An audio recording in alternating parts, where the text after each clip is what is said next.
By the way, I don't believe in the word average student. There is no average is a statistical term. Yeah. There's no average student. There's a student with potential. You need to realize what that potential is, and as a teacher, it's your responsibility to get them there. I have the equation. I always say performance should equal potential. In 1837, Horace Mann created the education system, a system at the time designed to pump out factory workers and professors. The same system that is still being used today in the 21st century. Now, Mann's system is backfiring. We are being moulded by the same industrial system that has existed for close to 200 years. That system delivers us into a digital economy that has no need of our outdated skills. This isn't our teachers' fault.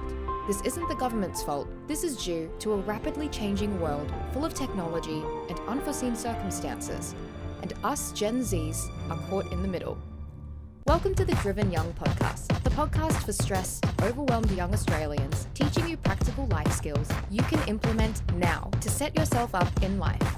And now your host, Byron Dempsey.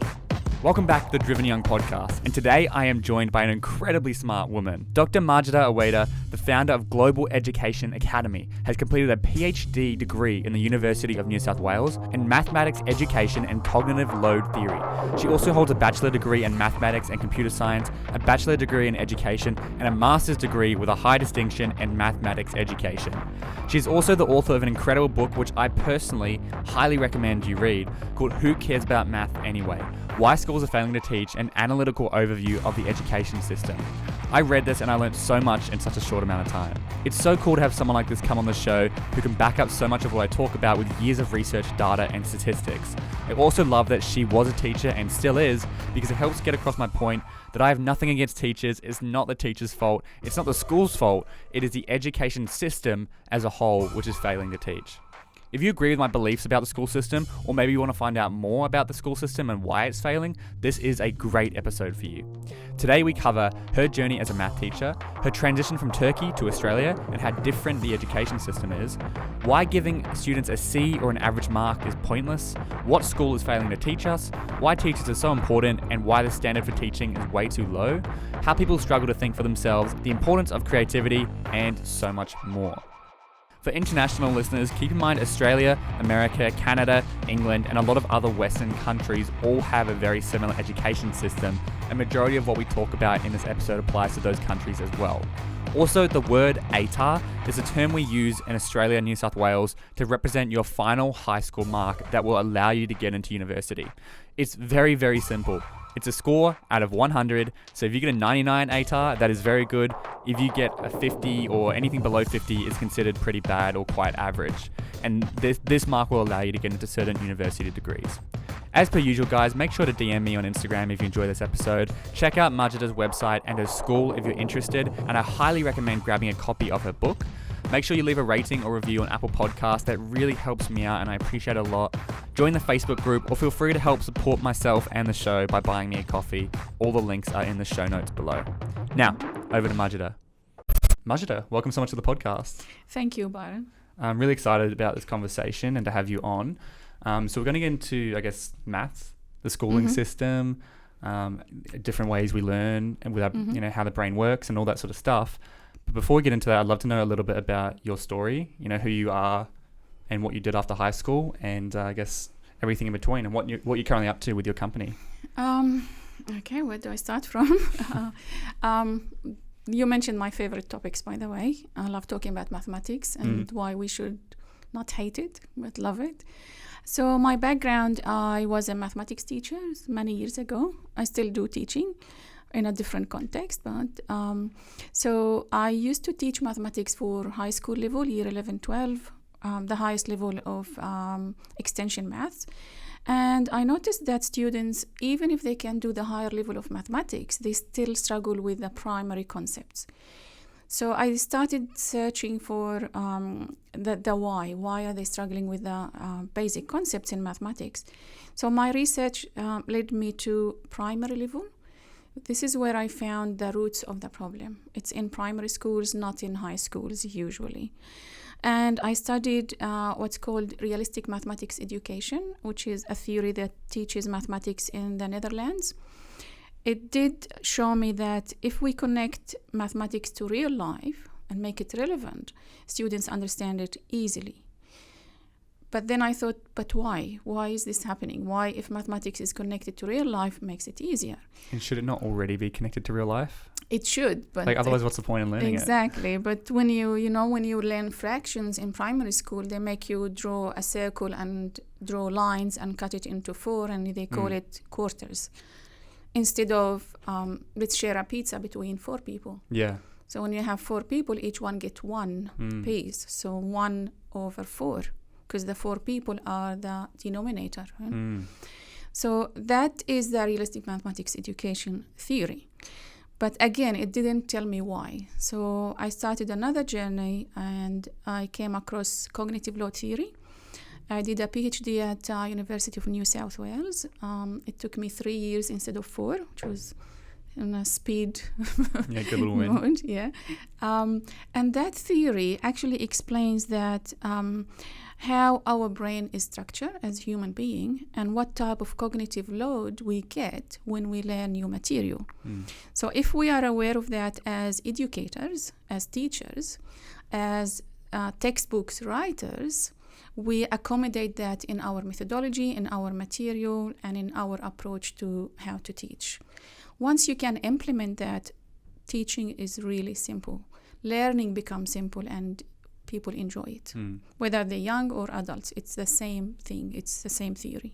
Yeah, awesome. And I love how you talked about making it relevant, because this is the struggle that I had, and I think a lot of people have, especially now, even with podcasts like me telling people like a lot of what we're learning in school isn't applicable in the real world. And I remember in maths, you'd be like, I'm learning this, but I'm never going to use this unless I become an engineer or a specific career that requires this level of math. I'm never going to use this. And so as a result, it's definitely not as motivating to do it. True. Whereas the example you gave, like the pizza, obviously that's a primary level. Yes. But that's a practical example of it's like, we could cut a circle, or let's say 4 of us want to have, we share one we want to share a pizza. And how do we share it equally? Yeah, how do we share it equally? Well, that's called a quarter. Bang. And so stuff like that, I think, is really, really important. And solving it at the primary level instead of the high school level, it makes a lot of sense now that you point it out. Exactly. Not only that, students at that primary level, they come with a huge informal knowledge with them. So when you say, let's share a pizza, everyone knows what it is. Let's draw a circle, not every pre-kindy or kindy students know what that is. So when you say, let's share this, they know what sharing means, and they know what even or fair sharing means.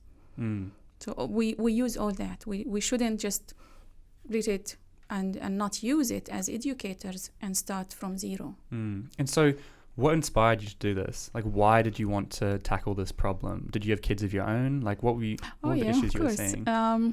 Well, I'm very passionate about teaching. I'm very passionate about mathematics and problem solving. But also my children, when I came to Australia 2005, my children were in year 7, year 4, and kindergarten. And I was culturally shocked by the education system in Australia. And sorry, where did you come from? Israel. Okay, cool. Okay, so in Israel we had parents are involved. So students go to the school, they come back with textbooks. You know exactly which units they are doing. You know exactly what homework they have. You see the textbooks. They have homework every day.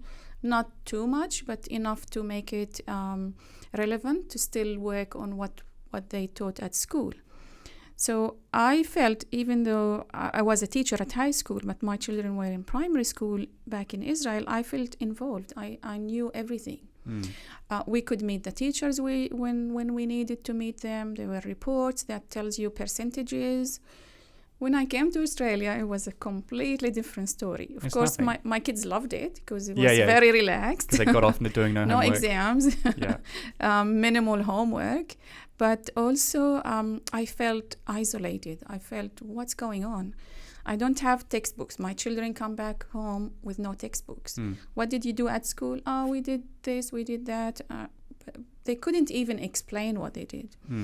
Very minimal homework. If lucky, we could get one sheet for the whole week for them to do.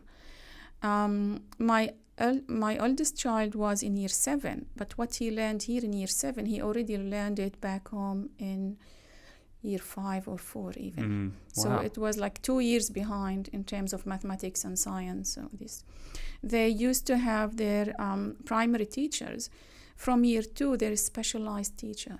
So you have a different teacher for mathematics, a different teacher for languages. This is such a good point because Here I've you spoken don't about even- this. I think it's so dangerous in primary school in Australia, and I'm sure other countries have this, where you have one teacher. If you have Teaches one teacher everything. for a year, Yeah. for example, my brother had a really, well, no, she wasn't a bad teacher, but she was a very bad teacher for him specifically in Okay. year 5. Yeah. And that really messed him up.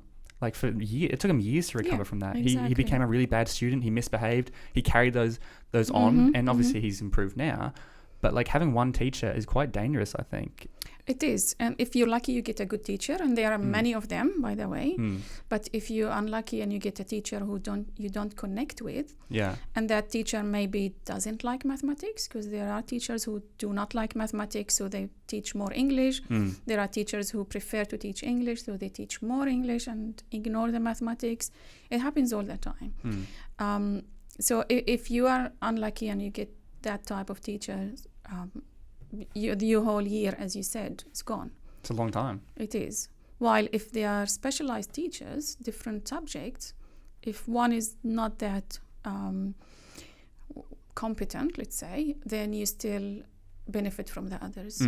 Yeah. Exactly. Yeah. And it doesn't have to be that they're a bad teacher. It could just be you don't connect. You don't Exactly. connect. So No, for no example, chemistry. my brother example, I don't think she was a bad teacher. A lot of the other kids loved her, just not for him. Exactly. And so if she had only been one of 4 or 5 teachers, it would have been nowhere near as bad. But because it was just one for an entire year, it's a long time. So let me give you another example that makes sense now. Sometimes we do diagnostic assessment in the learning centers. Parents seek our service to do diagnostic assessment. So it shows weaknesses, strengths, and diagnose why these weaknesses are happening. So most of the time I go, for example, to a parent and say, look, year 2 concepts in mathematics are not learned by your child. What happened in year 2? And so many times I get the answer, oh my God, that year he did not connect with that teacher, and it was a waste of time for the whole year. So I get that all the time from parents. So teachers make a difference. Yeah. Yes, definitely. Yeah, and it's a year. That's a long time, especially when you're like year 2. What's it, like 6, 7 years old? Yeah, Like exactly. that's- 7. Yeah. You know, 1 out of 7 years of his life so far. Exactly. 1/7. That's it. Yeah. Awesome. And so, what are you currently doing like right now? So when I finished my PhD, I thought, I found a way to teach mathematics properly. So let's go and do it in schools. But of course, the system is very resistant to change. Oh, innovation, change. Exactly. So no. So I thought I'll do it myself. So I started Global Education Academy in 2011. And I started with a handful of students. Now we grew to above 300 students every year. We teach mathematics and English, the main core 2 subjects. And we teach it thoroughly, we teach it properly, we teach it using the cognitive load theory. So we wrote the material, all the curriculum from pre-kindy to year 10 for mathematics and for English, for OC preparation, opportunity class, and for selective and scholarship preparation courses. And we are using the methodology using cognitive load theory. And also we developed something called the 5C method, which is our methodology. It stands for clarity, cognizance, confidence, connection, and cultivation. So clarity is more for the parents to know where their child is standing, the diagnostic assessment. Which is to clarify the problem you had when you came to Australia. Exactly. As a parent, you had no idea what your kids were even doing. Exactly. And even parents who are born here and educated here. I told you before, my mum had that problem. She'd always be like, so what are you guys doing in class? Can I get something? And I'll be like, here's the weekly newsletter, which had nothing to do with you. It was like a whole school It's for very generic. 1,300 people in the school. It's Yeah. like just a generic newsletter. But also I have many parents who come to me because they get the school report, right? The report card. And the report card says sound or C. Yeah. and they have no idea what it means. They have that feeling that their child doing above that level, especially during COVID, because parents had to do home schooling, right? And they had insight on what's happening at school. And they had their child with them doing some questions. And they noticed, oh my God, he can do much higher level than what the report is telling me sound. And that happened with my own daughter when she was in year 4. Up to year 4, my youngest one, so from kinder to year 4, her school report, sound, right? But I used to give her questions. I used to write ICAS mathematics for UNSW. And I used to give her questions for year 5 and 6. And she used to solve them correctly. And I knew her potential is way above her performance at school. But the school and the teacher even told me in front of her, don't even bother about selective or OC preparation because she's not going to make it. This is so sad, isn't it? But she did make it. And this is is me as well, right? Yeah. I was very average. I wasn't bad, but I wasn't good. And I was the exact same thing. My parents would see me do all this. Even my teachers. My report card was always, Byron seems like he's an amazing student. He participates in class. He seems like he should be doing way well, but his results don't reflect this because I'm very bad at exams. I'm not sure why. Exactly. I have really bad exam technique. I don't read the questions that well. I'm not too sure. But point is, I felt inadequate because I got C's just like your daughter did. Yeah, exactly. And I didn't get into the top classes. Yeah. Which is where a lot of my friends were, which made me also feel more inadequate. And that could also affect the confidence and self-esteem. 100%. Yeah. I'm not as smart as my friends. That's not the reality. I was just as smart as my friends, but just based on school's numbers and the grades they gave me, exactly, I wasn't as smart the as bell them. curve. Yeah. So they have to do the average. By the way, I don't believe in the word average student. There is no average is a statistical term. Yeah. There's no average student. There's a student with potential. You need to realize what that potential is. And as a teacher, it's your responsibility to get them there. I have the equation. I always say performance should equal potential. If parents have that belief and the feeling that their child has potential above what they're performing at school, they are usually right. They're 100% right. Exactly. And often when you leave school and you've got a bit more freedom to kind of do what you want to do, that's when you can kind of come out. Exactly. But I don't think we should have to wait until we leave school for that. Exactly. And it's not fair for the students, for the children. It's a new generation. You should give them that problem-solving skills and prepare them for the future, which schools aren't doing. And you made a great point about how, like, the average student, because I feel like school's a very negative sum game, where it's like, in order for someone to be top of English, someone has to be last. Exactly. And you get the ranking exactly. in your report. You literally get... Tell me about the ranking in Australia. It's you literally in your report card you get your second out of 70 students. You get 65 out of 70, and you're like, oh my god, I'm essentially the 65th stupidest person in this class. It's kind of what it's saying. And so you get that all in your face, and it's like, this is not a clear indicator of how smart you are. And I think smart is a subjective term as well. Exactly.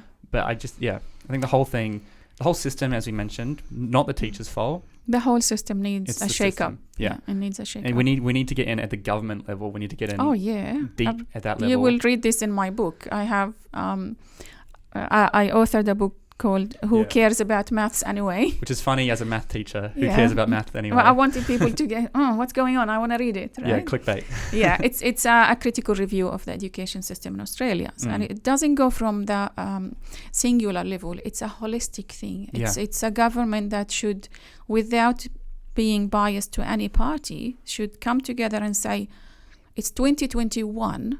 Where do I want to see Australia in 2030, 2050? And once you have a vision, once you have a goal, you just write a plan to get there. And it doesn't matter who will be or will not be in the government level. It should just gear to that plan.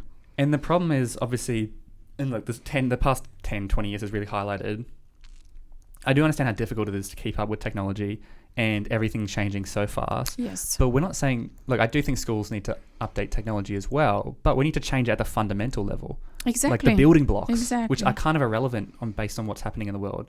Correct. Like, it's just the fundamentals of English, as you mentioned, practical mathematics or like And applicable solving skills. problem solving Yeah. So how many teachers are teaching problem solving skills? and critical thinking. And critical thinking. Yeah. Thanks God it's now in the selective test, finally, right? Because there was a review for the selective test and now they implemented the changes and included the thinking skills, critical thinking, problem solving, which is amazing. That's what we need. I know. A great example, actually. I saw a video of this girl who was doing an exam and she's in America. And I don't know, I'm just going to use an example. She said, where is Australia from this part of America?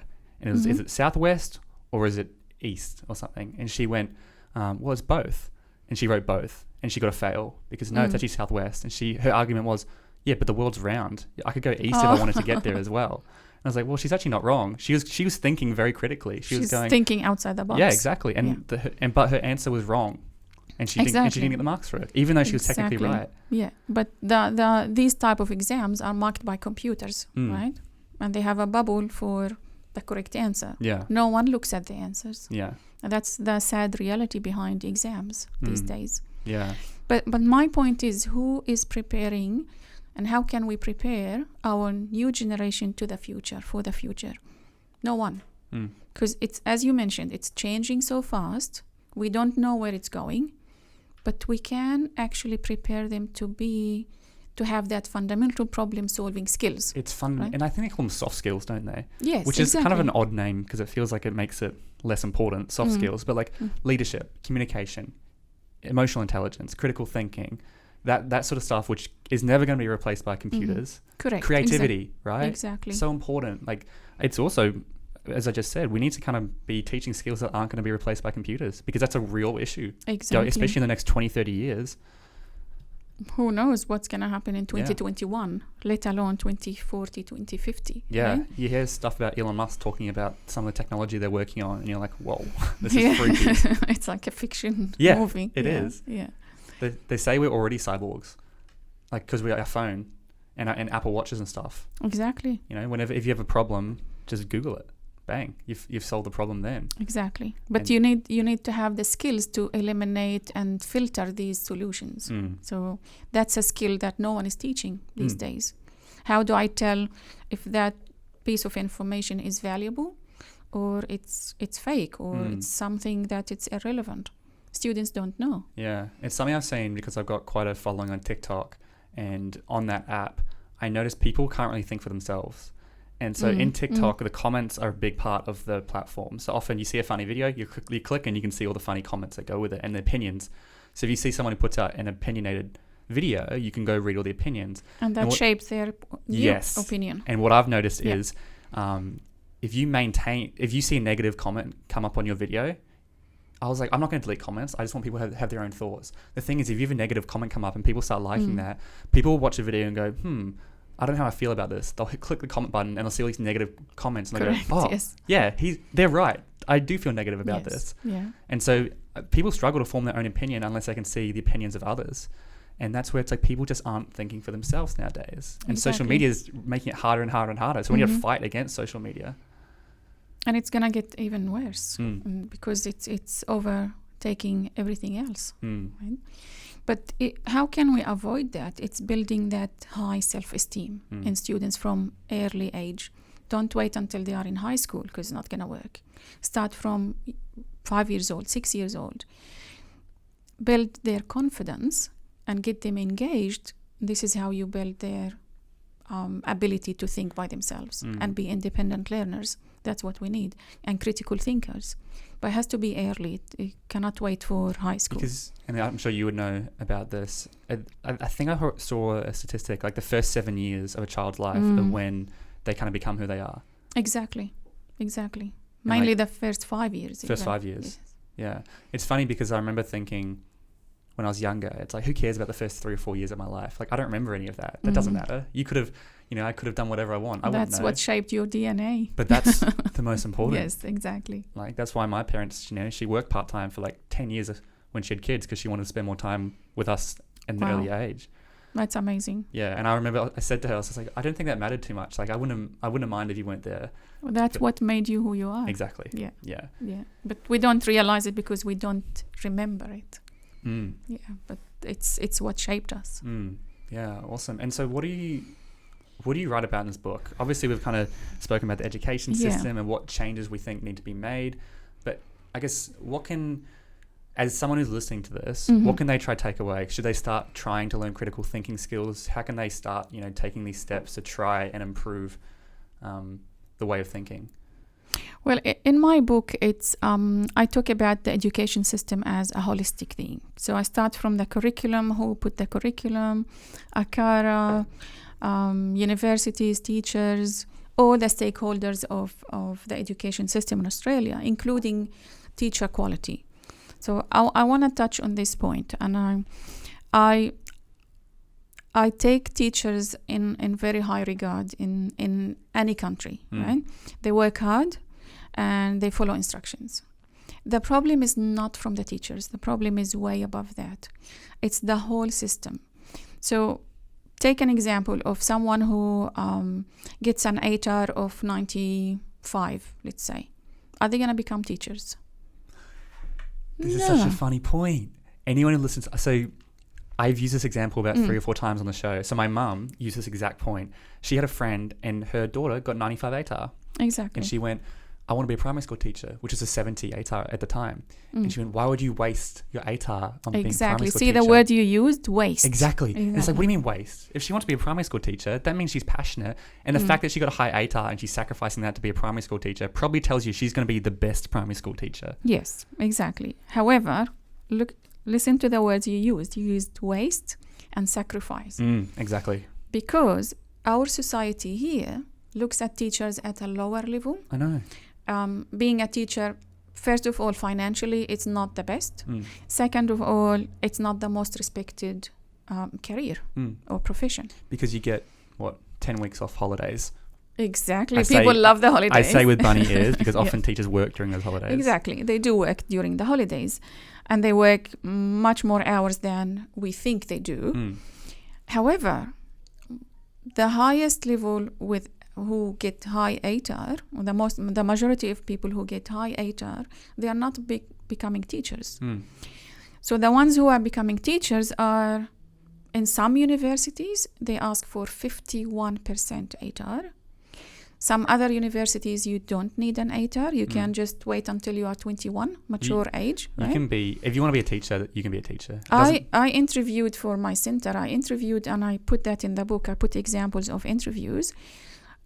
Teachers who could not add half plus a quarter, right?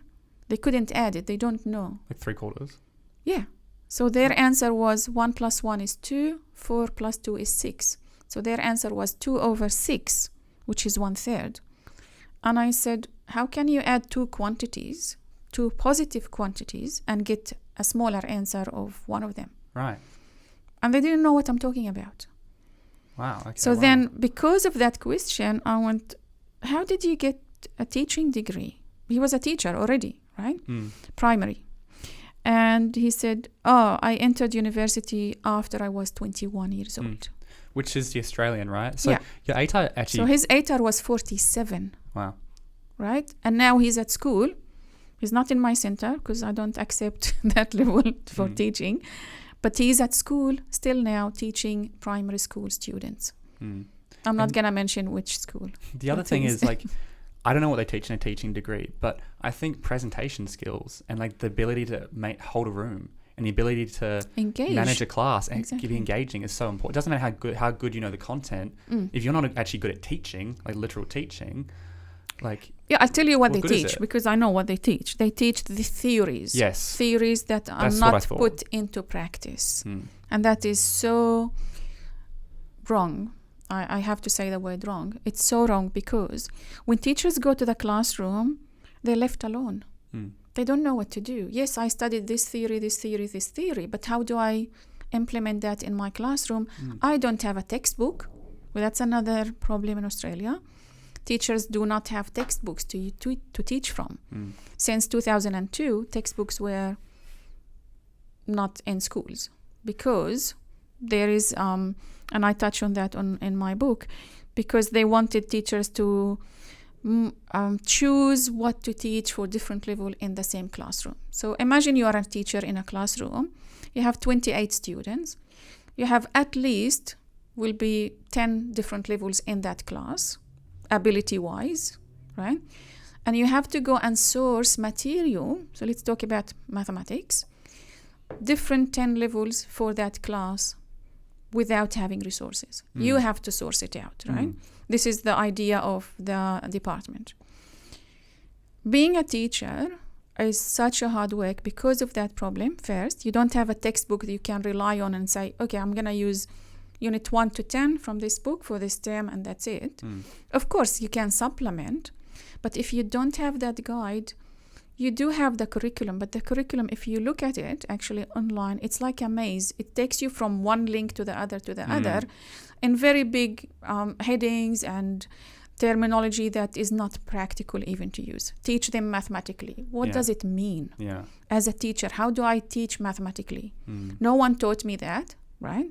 If I'm a teacher at school, no one taught me that if I went through the same education system. University did not teach me that as a teacher, to become a teacher. And then in school, I'm left alone. Do they teach you, if I was, off the top of my head, if I was going to do a 3-year degree on how to be a teacher, I would run simulations with the class. Let's say, for example, there's a student who's misbehaving. How do we deal with the situation? And you can get into a bit of psychology, how do we deal with someone who's misbehaving? Do we just remove them from the class? Do we call them out? What are the different strategies we can use to do this? Because I'm actually being trained up as a speaker for an event for teenagers, and the guy who's training me up, he's been doing this for 20 years, and he has so many strategies around building rapport with young people and how to present, how to keep them engaged. He'll do can you raise your hand if you hear me? Every 20 or 30 minutes, he'll say take a minute next to you to say what you've learned or something. Just all these little heaps and heaps of strategies. Put the student in the center. Understand as a teacher why the student is behaving this way. I can give you an example of student who came because he's in year 3. His parents came to us because he's been misbehaving since, he's in year 4. He's been misbehaving since year 2. And the parents don't know why. The answer to that, you need to understand as a teacher why the student is misbehaving. Usually they are disengaged. They don't care what's happening in the classroom because either it's too easy for them or too hard for them. They don't see the relevance to their real life. Why am I learning this, right? And the other thing is their confidence, right? Someone at some stage killed that confidence. They feel they're not good enough to participate. They're seeking attention. So they're seeking it in a different way, which we see it as teachers or as adults as a negative way. Yeah, we go, they're just bad students. Exactly. But as a teacher, you need to know what's behind this behavior. Once you know that, you actually can turn it around.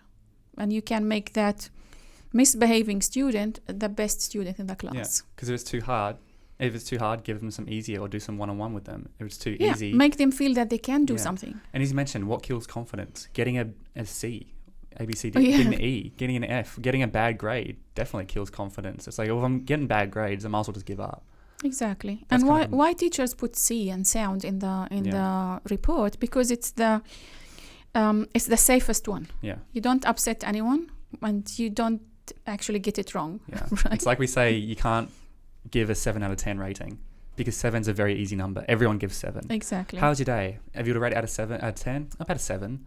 If I said you can't give a 7, you either have to go 8 or 6. Yes. That's good or bad. Exactly. Now you've got to start thinking, was it good? Well, no. Actually, if I had to go, I'd have to go 6 actually. And so it's the same thing. Then there's something wrong. Exactly. 7's a cop-out. Exactly. It's very easy. This is the sound in the school report. Yeah. That doesn't tell you much. Yeah, exactly. And so I just think, there's a lot going on that needs to be fixed. Yeah. And grades is a big one when it comes to that sort of stuff.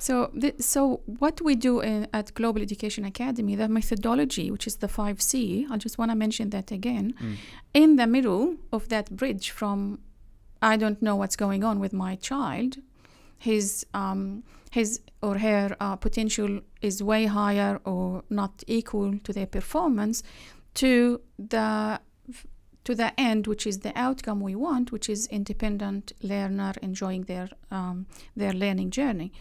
In the middle of that is the confidence. That's the middle bridge there. If a student is confident, they are engaged. They get results, they get outcomes, they become independent, they enjoy what they're doing. But how do they become confident, right? There's a huge thing behind how do I make a student feel confident. And that's the methodology that, okay, then I need clarity first. I need to know why they are behaving like that, why they are performing below their potential. What are the reasons behind it?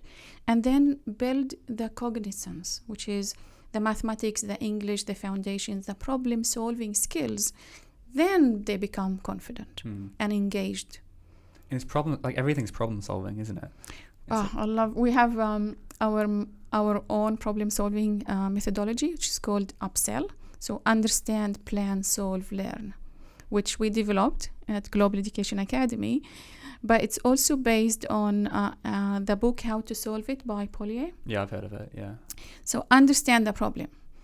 I noticed at the beginning you mentioned, I'm not good at exams. I don't know how to read the question, right? You mentioned that. Yeah.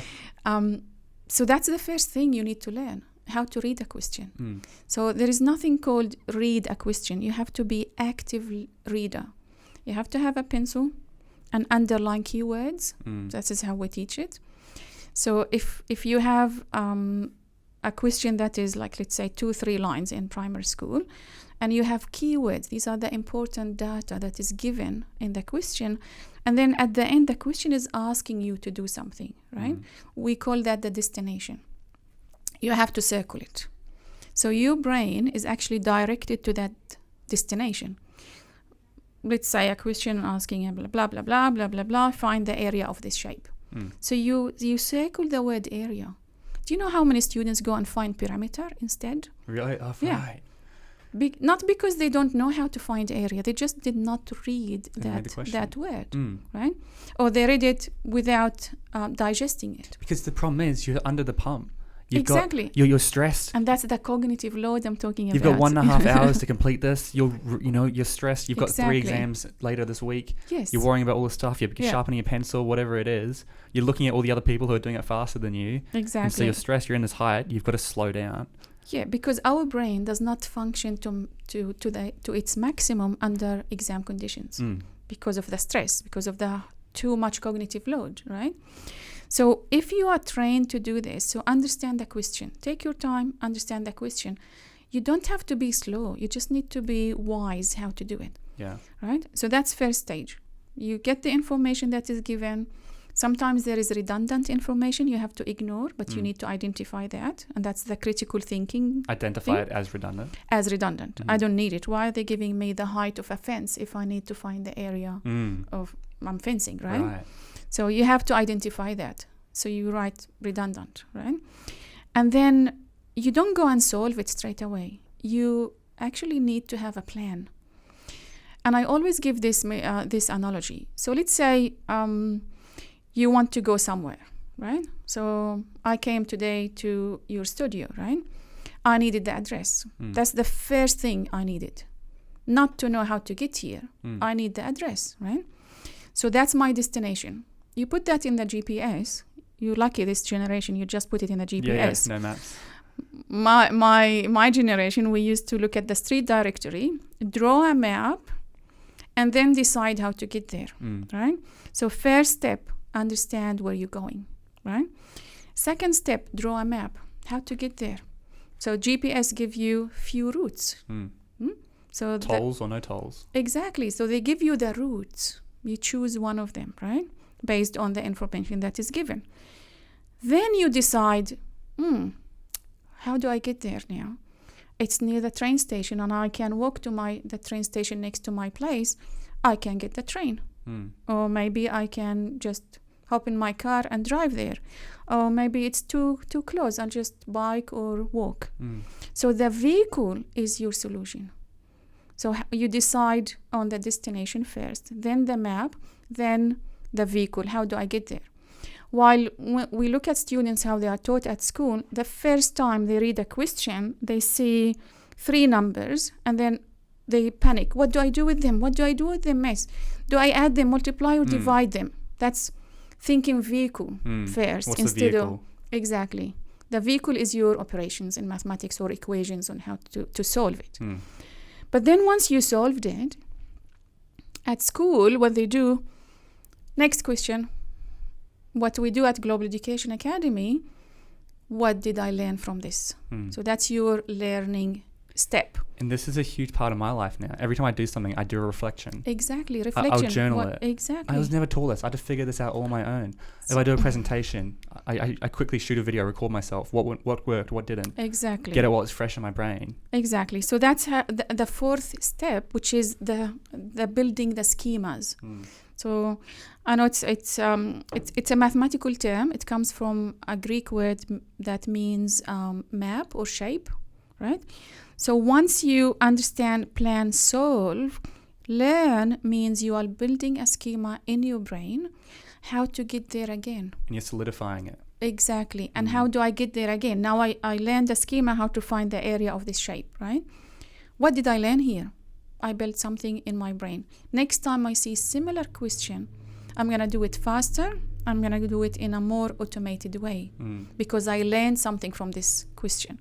So if you look at our books, you will see every question there is made to learn a schema from it. Not just for the sake of solving questions.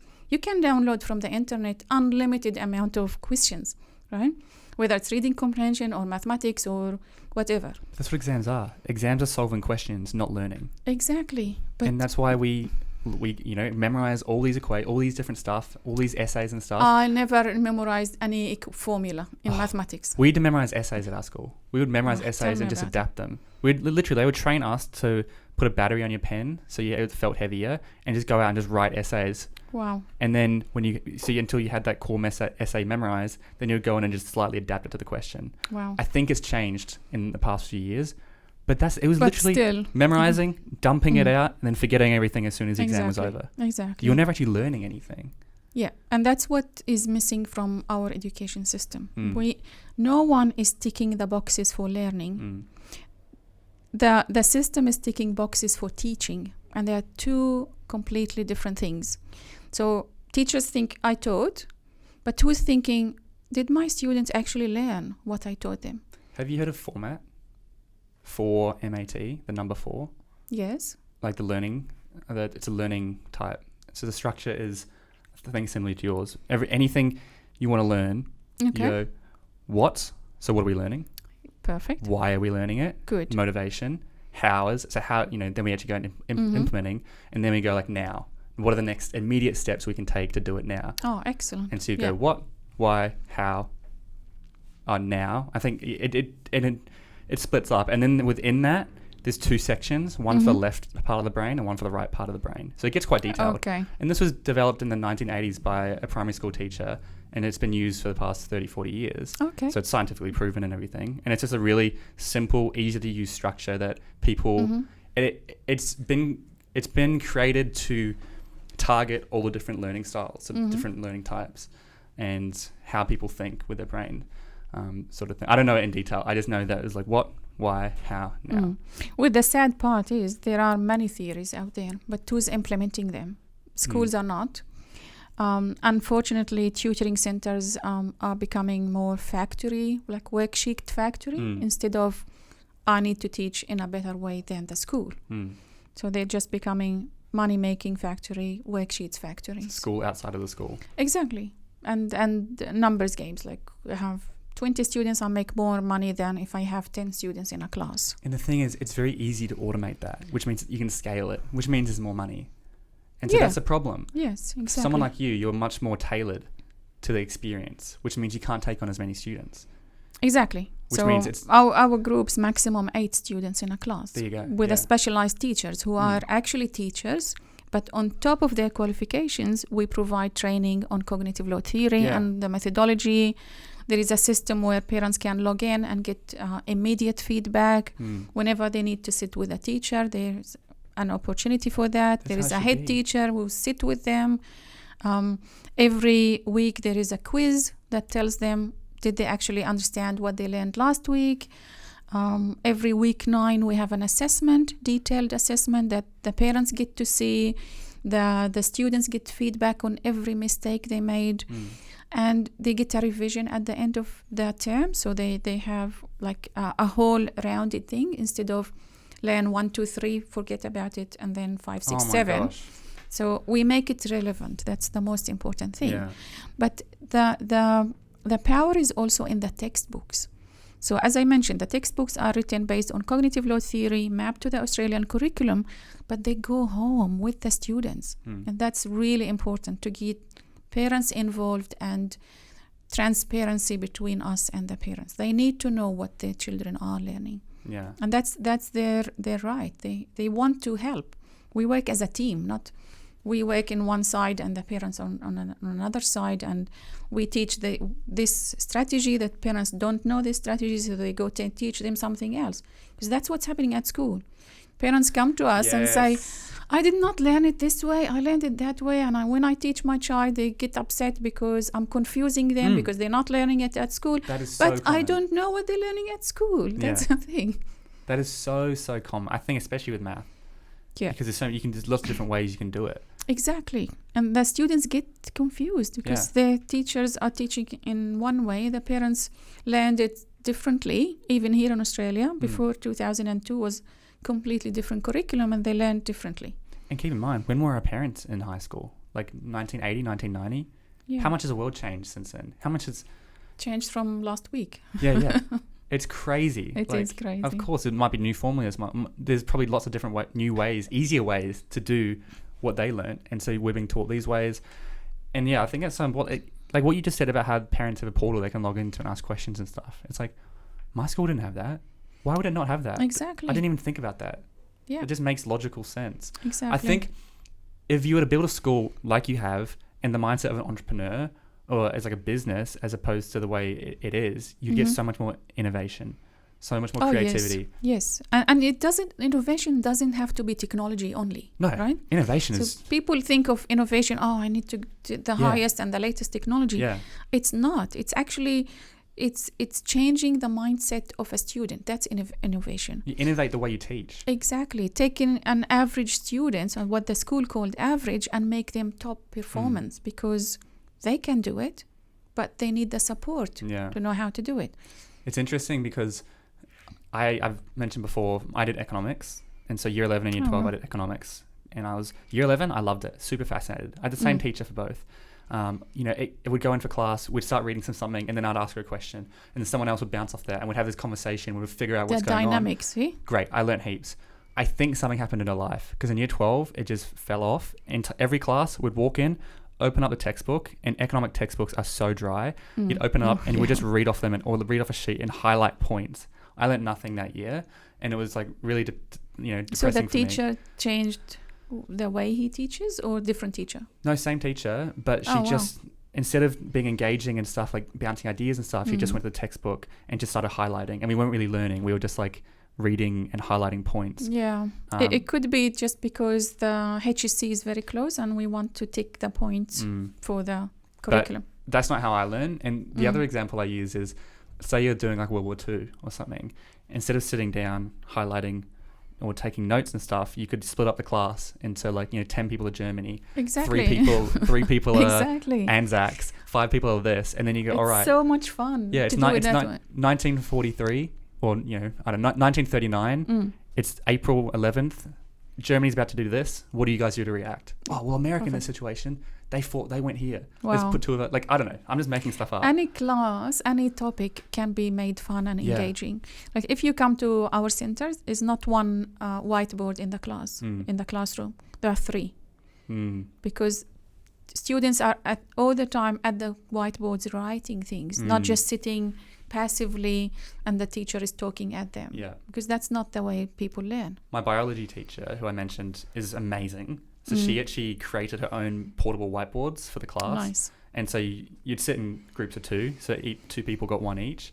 and it was just like cardboard, and she glued on whiteboard. Yeah. And then she'd bring it in and dish them out, and then we'd get whiteboard markers, and we'd just like draw on it for certain sections of the class. We have the mini whiteboards in the great. classrooms, and students love it. So when we do the upsell strategy, understand, plan, solve, learn, we do it in a matrix, 2 by 2, right? And here's a whiteboard, and just do it on the whiteboard. And just kids love it because they feel it's something different. They feel they are engaged. They can hold their whiteboard and show everyone. It's so different than just, here's a question, what's the answer? And whiteboard, we associate whiteboard as teacher, like only the teacher gets his whiteboard. So when you get to have one, you're like, exactly. This is like a special privilege almost. It is. And it's a great way. Yes. And they show creativity as well. Yeah, which is a whole nother conversation. Like we could go into creativity. Like I just think, school really crushes it crushed my creativity a lot. Yes. I was a filmmaker, I made videos all throughout high school. That was really the only time I got to be creative outside of school when I was doing my own stuff. Yeah.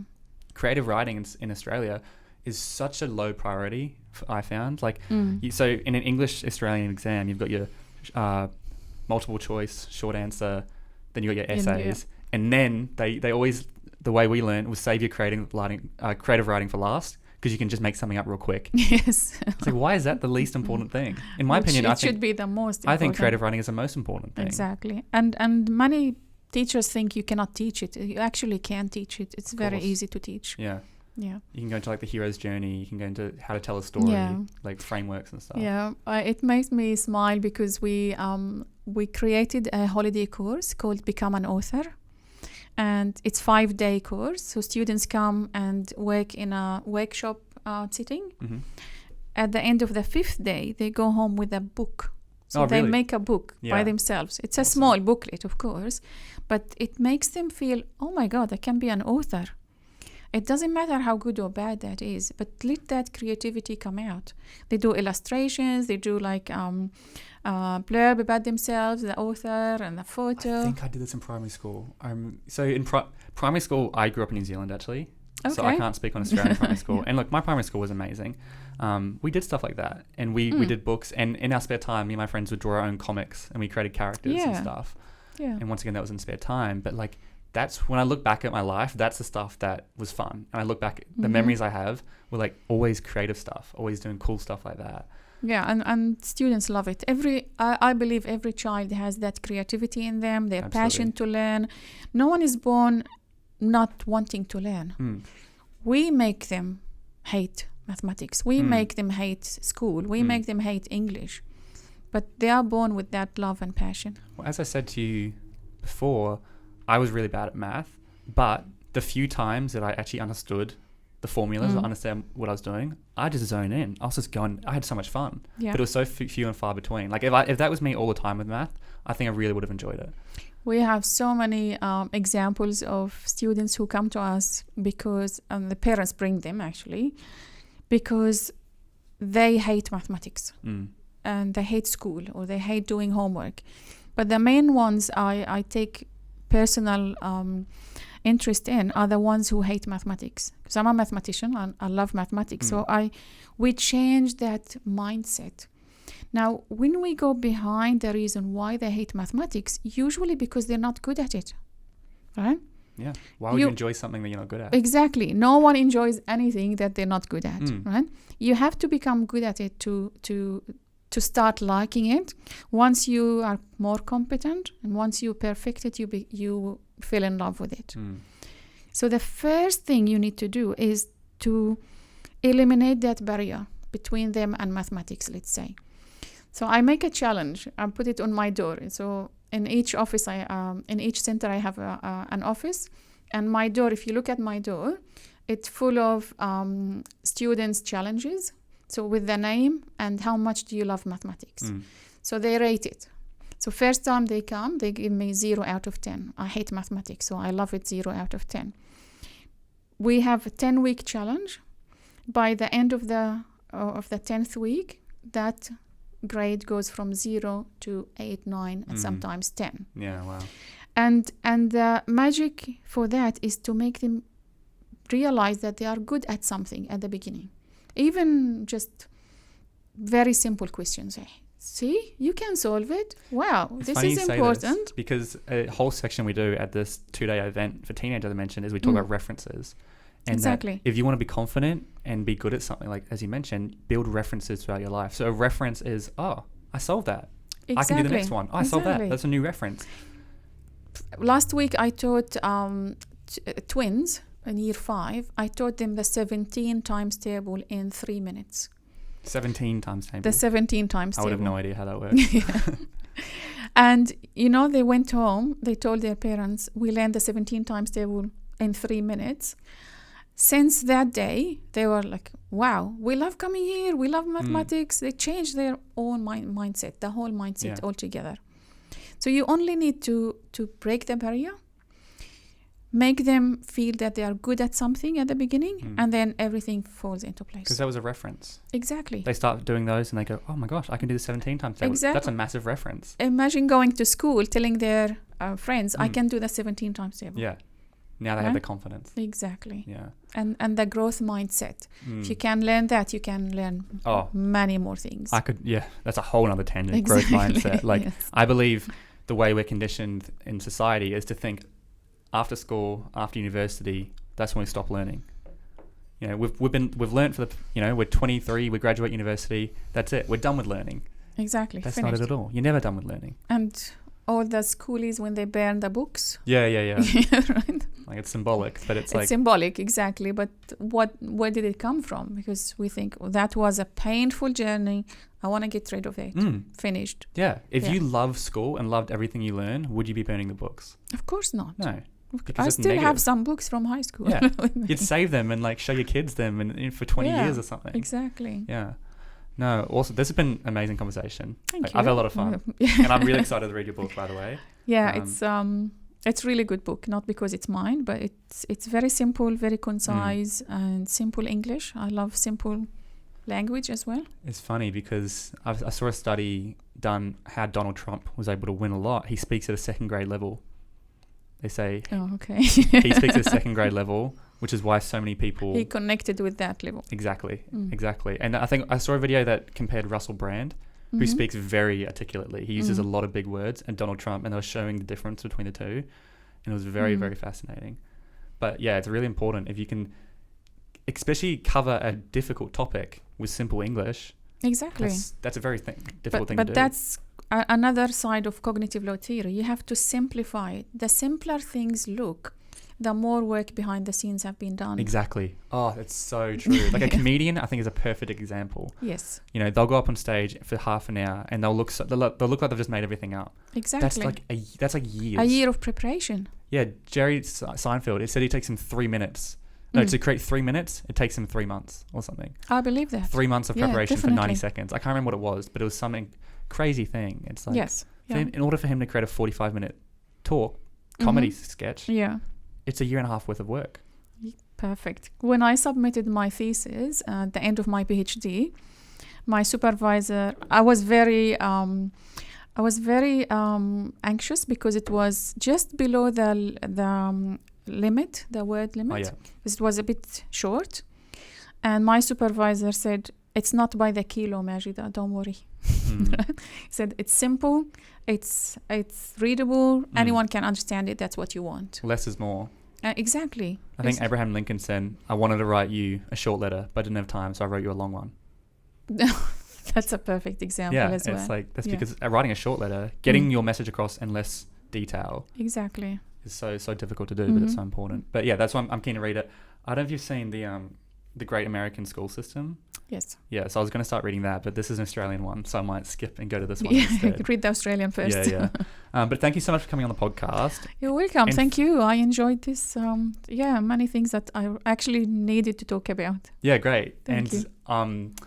If there is anyone who wants to find out more about you, find out about your company, or just read your book, any of that, where's the best place for them to go?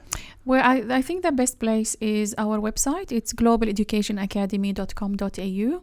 We have, as I mentioned, 2 centers, one in Kogra, one in Taramara. They can come also and visit us and see what we do, or they can call us on 1300 001432. Yeah, and you also offer online as well? We do offer online. After the pandemic, many parents preferred to stay online because it saved them time and commuting. So we still have the online option. It's very similar setting. It's just over Zoom instead of coming face to face. Which, as we both agree. Exactly. It's Isn't live. They interact with the teachers. They get the material as hard copies and also on the screen in front of them. And they have two-way communication with a teacher. It's not like recorded or anything like that. Yeah. It's an active... They can ask questions and everything. Of course, yes. Yeah. Awesome. Yeah. Well, thank you so much for coming on the podcast. Thank you. Thanks for having me. That was a pleasure. Thank you. That's it for this episode of the Driven Young podcast. Thank you so much for listening to the entire episode. That means the world to me. And if you got some value out of it, please shoot me a message on Instagram or reach out to me. Or I would love for you to leave a rating or review on this podcast. So make sure you are subscribed, and I look forward to seeing you on the next episode.